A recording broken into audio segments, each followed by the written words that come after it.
കൂട്ടുകാരെ, ഞാൻ ഇന്ന് എൻ്റെ കൃഷിത്തോട്ടത്തിൽ നിൽക്കുകയാണ്. ഞാൻ സലാഡ് കൃഷി ചെയ്തേക്കുന്നത് ഇന്ന് വിളവെടുക്കുകയാണ്. സലാഡും വഴുതനി പച്ചമുളകുമാണ് ഇന്ന് ഞാൻ പറിക്കുന്നത്.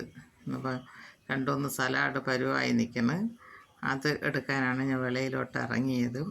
ഇതാ സലാഡ് കൃഷി എളുപ്പമാണ് ചെയ്യാൻ. എല്ലാവർക്കും പറ്റണ ഒരു സലാഡ് നമുക്ക് നട്ടുപിടിപ്പിക്കാം. എങ്ങനെയെന്ന് പറയുമ്പോൾ ഇതിൻ്റെ വിത്ത് കിട്ടും. വിത്ത് വാങ്ങി നടാം. തൈയും കിട്ടും.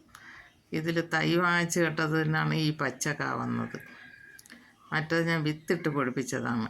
രണ്ടും പച്ചയും വെള്ളയും രണ്ടിനം ഉണ്ട്. ഇത് വെള്ളയാണ്. 3 കാ ഇന്ന് പറിക്കാൻ പരുവായി നിൽക്കണം. 3 എണ്ണം 1 കിലോ ഉണ്ടായിരുന്നു. ആ 3 കായാണ് പറിക്കണത്. ഇത് ഞാൻ ചാണകപ്പൊടിയും കോഴിവളവും എല്ലുപൊടിയും കൂടെ ഇട്ടാണ് അടിവളം കൊടുത്ത് ഞാൻ നട്ടതാണ്. പിന്നെ ജൈവവളവും വിഷമിനാസിട്ടൊക്കെയാണ് ഞാൻ കൊടുത്തത്.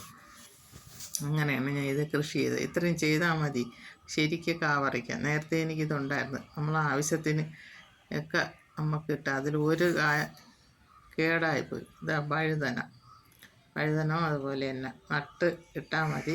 പിന്നെ നമ്മൾ ഇടയ്ക്കിടയ്ക്ക് വല്ല ഇത്തിരി വളം ജൈവവളമൊക്കെ ഒഴിച്ചു കൊടുത്താൽ നിറയെ കാ കിട്ടും.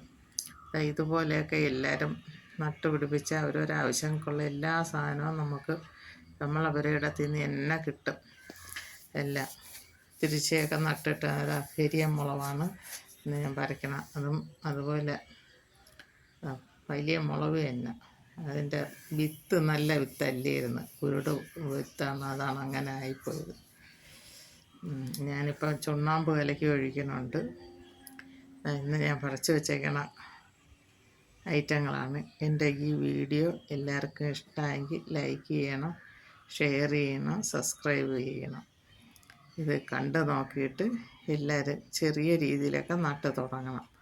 അവരവരാവശ്യങ്ങൾക്കുള്ള എല്ലാം നമുക്ക് സ്വന്തമായിട്ട് നട്ടെടുക്കാൻ പറ്റും.